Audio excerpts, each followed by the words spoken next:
Good morning. नमस्कार मित्रांनो, मी विजय कदम आपल्या सर्वांचं एज्युकेट टू इंडिया ग्रुप या यूट्यूब चॅनलमध्ये स्वागत करतोय.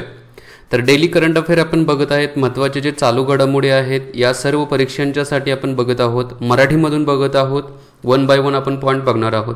आजपर्यंत झालेले सर्व लेक्चरची लिंक खाली डिस्क्रिप्शन बॉक्समध्ये देईल आणि एज्युकेट टू इंडिया ग्रुपचे टेलिग्राम जे आहे चॅनेल त्याच्यावरती या प्रत्येक दिवसाच्या ज्या करंट अफेअरच्या नोट्स आहेत त्या मी तिथं अपलोड करत आहे. सो हा चॅनेल काय करा, जॉईन करा टेलिग्रामचा. त्याची लिंक पण डिस्क्रिप्शन बॉक्समध्ये आहे. तर चला आपण चालू करूया. आजचे करंट अफेअर्स महत्त्वाचे मुद्दे कोणते कोणते आहेत ते. युरोप खंडामधील बघा, कोरोनानं सर्वात जास्त थैमान सुरुवातीला घातलं तर युरोप खंडामध्ये. त्याच्यानंतर अमेरिकेमध्ये कोरोना खूप जोरात स्प्रेड होत चाललेला आहे. आजही त्याचं प्रमाण खूप जास्त आहे. पण युरोप खंडामधील बघा, स्लोव्हेनिया नावाचा जो देश आहे, हा स्लोव्हेनिया नावा कोरोना मुक्त देश म्हणून काय करण्यात आलेला आहे तर तिथल्या सरकारने जाहीर केलेला आहे. म्हणजेच युरोप खंडातील पहिला देश असा कोणता आहे की जो कोरोनामुक्त झालेला आहे तर स्लोव्हेनिया हा देश आहे. पहिला पॉईंट आहे, लक्षात ठेवा. दुसरा मुद्दा काय देण्यात आलेला आहे बघा, अमेरिकेच्या मार्फत भारताला व्हेंटिलेटर्स देण्यास काय दिलेले आहे तर होकार देण्यात आलेला आहे. आता भारताकडे व्हेंटिलेटरचं प्रमाण खूप कमी आहे. व्हेंटिलेटरचं काम काय असतं तर ऑक्सिजन सप्लाय केला जातो. बेसिक आहे, सगळ्यांना माहिती असणारच. आता जे हे व्हेंटिलेटर जे आहे तर व्हेंटिलेटरचं प्रोडक्शन अमेरिकेमध्ये खूप मोठ्या प्रमाणामध्ये केलं जात आहे आणि भारतामध्ये व्हेंटिलेटरचं प्रमाण कमी आहे. त्यामुळेच अमेरिकेने भारताला व्हेंटिलेटर देण्याचा होकार दिलेला आहे. पण याच्या पाठीमागचे पण एक राजकीय नीतीच होती बघा. याच्या अगोदरच म्हणजेच मी म्हणलं की मागच्या महिन्यामध्ये एप्रिल महिन्यामध्ये मार्च एप्रिलच्या काही कार्यकाळामध्ये बघा, अमेरिकेचे राष्ट्राध्यक्ष डोनाल्ड ट्रम्प यांच्यामार्फत भारताकडून हायड्रॉक्झिक्लोरोक्विन नावाची जे काही औषध जे आहे की जे कोरोनावरती प्रायमरी स्टेजला औषध म्हणून वापर केले जात आहे. हायड्रॉक्झिक्लोरोक्विन इथं लिहितो बघा, हायड्रॉक्झिक्लोरो हे प्रायमरी औषध वापरलं जातं होतं, म्हणजे जात आहे आजही बघा कोरोनाच्या बाबतीमध्ये. तर याचे प्रोडक्शन जे आहे भारताने खूप मोठ्या प्रमाणामध्ये वाढवलं आणि या हायड्रॉक्झिक्लोरोक्विनच्या गोळ्या ज्या आहेत त्या अमेरिकेला काय केलेल्या आहेत तर एक्सपोर्ट केलेल्या आहेत. आणि त्या आधारावरतीच बघा अमेरिकेने भारताला व्हेंटिलेटर देण्याचं काय केलेलं आहे तर दर्शवलेला होकार दर्शवलेला आहे व्हेंटिलेटर देण्याच्या बाबतीमध्ये. तिसरा मुद्दा काय देण्यात आलेला बघा, INLCUL57 काय आहे तर हे लँडिंग क्राफ्ट युटिलिटी शिप आहे. थोडक्यात हे एक मोठं जहाज आहे. या जहाजावरती लँडिंग क्राफ्ट म्हणजे मोठ्या मोठ्या ट्रूप्स वगैरे असतील, म्हणजेच बटालियन वगैरे आपण म्हणतो ना, मोठ्या मोठ्या घेऊन जाण्याची क्षमता या शिपची आहे. आत्ताच हे भारतीय नौदलामध्ये काय करण्यात आलेलं तर समाविष्ट करण्यात आलेलं आहे. हे पूर्णपणे भारतीय बनावटीचं आहे, हे पण माहिती असून दे. भारतीय बनावटीचं इन द सेन्स की कोलकाता मधील garden rich ship builders and engineers या ठिकाणी याला पूर्णपणे बनवण्यात आलेलं आहे. पूर्णपणे भारतीय साहित्य बनवण्यासाठी वापरण्यात आलेलं आहे. ओके, एकूण अशा प्रकारच्या 7 शिप्स बिल्ड केल्या जाणार आहेत. त्याच्यामधलंच हे एक आहे, माहिती असून दे. आणि MK4 क्लासमधलं आहेत. हे बघा ऑप्शनचे पॉईंट्स आहेत, म्हणजे परीक्षेला प्रश्न विचारताना हे ऑप्शनचे पॉईंट्स तयार होत आहेत. आणि याच्यावरती 160 ट्रूप्स ज्या आहेत त्या काय करू शकतात तर बसू शकतात, कॅरी केल्या जाऊ शकतात. असं हे काय आहे तर लँडिंग क्राफ्ट युटिलिटी शिप आहे, भारतीय नौदलामध्ये समाविष्ट केलेलं. तिसरा मुद्दा झाला. चौथा मुद्दा काय देण्यात आलेला आहे बघा, national institute of pharmaceutical education and research गुवाहाटीमधली संस्था आहे. National institute of pharmaceutical education and research या गुवाहाटीमधील आसाममधील गुवाहाटीमधील संस्थेच्या मार्फत काय करण्यात आले तर कोविड-19 म्हणजेच कोरोनाविरुद्ध लढा देण्यासाठी 3D प्रिंटर मशीन तयार करण्यात आले. 3D प्रिंटर 2 मशीन तयार करण्यात आलेलं आहे. या 2 मशीनचा उपयोग कशासाठी आहे बघा, एक म्हणजे हात न लावता दरवाजा असेल, त्याचबरोबर खिडकी असेल ते उघडणे किंवा बंद करणे, ह्याच्यासाठी एक 3D प्रिंटरचा वापर केला जाऊ शकतो. 3D प्रिंटर मशीनचा वापर केला जाऊ शकतो. त्याचबरोबर दुसरा जो आहे ते फेस आपला शिल्ड, म्हणजेच पोलीस असतील, त्याचबरोबर जे काही आपण म्हणू की कोरोना वॉरियर्स जे आहेत त्यांनी जे चेहऱ्यावरती जे काचेचं झाकण लावलेलं राहतं ना, फेस शिल्ड असं म्हटलं जातं. तर हे फेस शिल्ड पण 3D प्रिंटरच्या अंतर्गत या national institute of pharmaceutical education and research या संस्थेच्या मार्फत तयार करण्यात आलेलं आहे. माहिती असून ते कोणाच्या मार्फत केलेलं आहे आणि कोणते कोणते 2 प्रकारचे 3D प्रिंटर्स तयार केलेले आहेत ते पण माहिती असून दे.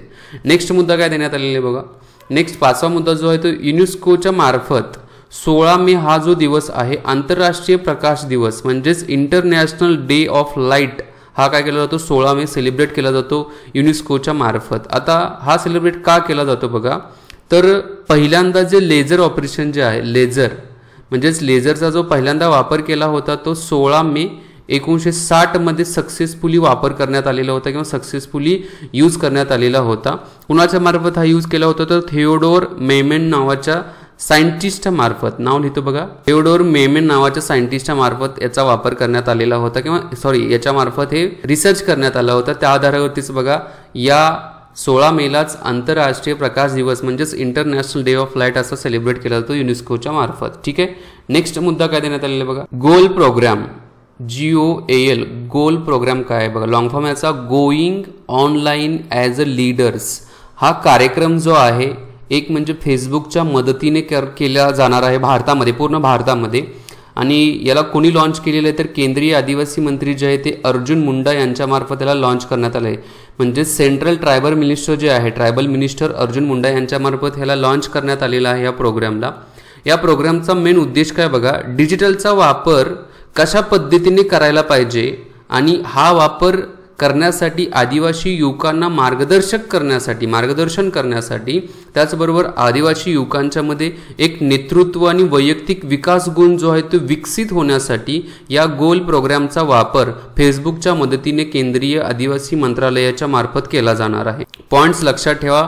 लॉंग फॉर्म एक माहिती असून ते going online as a leaders, केंद्रीय आदिवासी मंत्री अर्जुन मुंडा यांच्या मार्फत फेसबुकच्या मदतीने, त्याचबरोबर डिजिटलचा वापर कशा पद्धतीने करण्यासाठी करायचा आहे यासाठी मार्गदर्शन केलं जाणार आहे आणि आदिवासी युवकांच्यामध्ये नेतृत्व आणि वैयक्तिक विकास गुण विकसित करण्यासंदर्भात हा कार्यक्रम आहे. 7वा मुद्दा काय देण्यात आलेला आहे बघा, इंडियन कोस्ट गार्ड. या इंडियन कोस्ट गार्डमध्ये एक शिप जे आहे, एक नाव जे आहे ते समाविष्ट करण्यात आलेलं आहे. त्याचं नाव आहे इंडियन कोस्ट गार्ड शिप सचेत असं नाव आहे. इंडियन कोस्ट गार्ड शिप सचेत असं नाव आहे. आणि त्याच्याबरोबर त्याच्या 2 इंटरसेप्टर बोट पण आहे, 2 बोटींचा पण समावेश केलेला आहे. त्याचं नाव आहे ते C-450 आणि C-451. तर याचा इंडियन कोस्ट गार्डमध्ये समावेश केलेला आहे.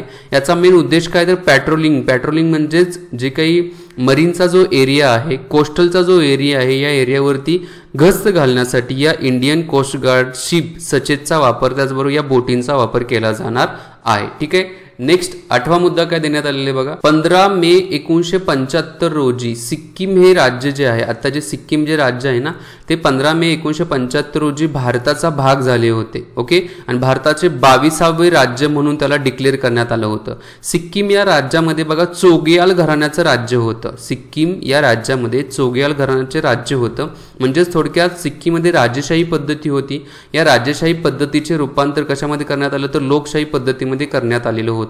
चोगयाल घराणे पण माहिती असतो, इथे लिहितो बघा, चोगयाल घराण्याचं इथं वर्चस्व होतं सिक्कीम मध्ये. ठीक आहे. आता तुम्हाला प्रश्न आहे की सिक्कीम भारताचा भाग झाला हे आपल्याला कळलं, 22वे राज्य हे पण कळलं, पण कितवी घटना दुरुस्ती होती, कॉन्स्टिट्यूशनल अमेंडमेंट जे होते ते किती नंबरचं होतं. नेक्स्ट पॉईंट 9वा काय देण्यात आलेलं बघा, नेक्स्ट व्हीआर ही काय तर एक कंपनी आहे, स्टार्टअप कंपनी होती.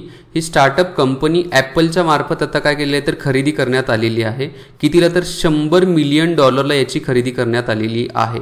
एक नेक्स्ट व्हीआर ही कंपनी व्हिडिओच्या संदर्भात आहे. व्हिडिओ जो आपण व्हीआर बघतो ना, तर या व्हिडिओ संदर्भातील स्टार्टअप कंपनी होती. ॲपलनं खरेदी केलेली आहे $100 मिलियन माहिती असून दे. आता ॲपलनं यावर्षी 2020 आणखी 2 कंपन्या ऑलरेडीच खरेदी केल्या होत्या. त्यांचं नाव आहे बघा वॉइस टेक्नॉलॉजी स्टार्टअप होती, त्याचं नाव आहे ते व्हॉइसिस अशी त्या कंपनीचं नाव होतं. दुसरं आहे तर वेदरचे फॉरकास्टिंग करणारे ॲप्लिकेशन होतं, डार्क स्काय जे होतं, ही दुसरी कंपनी. अशा या 2 कंपन्या ॲपलने अगोदरच खरेदी केल्या होत्या. म्हणजेच माहिती असून दे ॲपलने आतापर्यंत तरी 2020 3 कंपन्यांची खरेदी केलेली आहे. एक म्हणजे नेक्स्ट व्हीआर आहे, दुसरी आहे ते व्हॉइसिस आहे, तिसरा आहे ते डार्क स्काय, ही तिसरी कंपनी आहे. ठीक आहे. 10वा मुद्दा जो आहे तो 10वा मुद्दा भाबनी चरण पटनायक यांच्या संदर्भात आहे. त्यांचं आत्ताच निधन झालेलं आहे. तर ते भारतीय स्वातंत्र्य सैनिक होते. छोडो भारत जे आंदोलन झालं होतं 1942 साली, या छोडो भारत आंदोलनामध्ये यांचा सहभाग होता आणि त्यांना 3.5 वर्ष काय करण्यात आली होती तर तुरुंगवासी झालेला होता. भारत स्वतंत्र झाल्यानंतर भाबनी चरण पटनायक जे होते ते काँग्रेसचा भाग बनले होते. कोणत्या राज्याचे तर ओडिशा या राज्याचे. 2018 त्यांना पद्मश्री पुरस्कारही देण्यात आलेला आहे. 3 वेळा ते राज्यसभेचे सदस्य म्हणून पण निवडून आले होते. 1961 1968 आणि त्याच्यानंतर नेक्स्ट जे आहे ते 1968 1966 1961 1966 आणि 1968 तीन वेळा या राज्यसभेचे सदस्य म्हणून निवडून आलेले होते. ठीक आहे. तर अशा पद्धतीचे हे महत्त्वाचे मुद्दे आहेत. व्यवस्थित नोट डाऊन करून घ्या, जेणेकरून याच्यावरती प्रश्न आला तर तुम्ही सोडवू शकाल. मी ते थांबतो. जय हिंद, जय महाराष्ट्र, जय भारत, वंदे मातरम.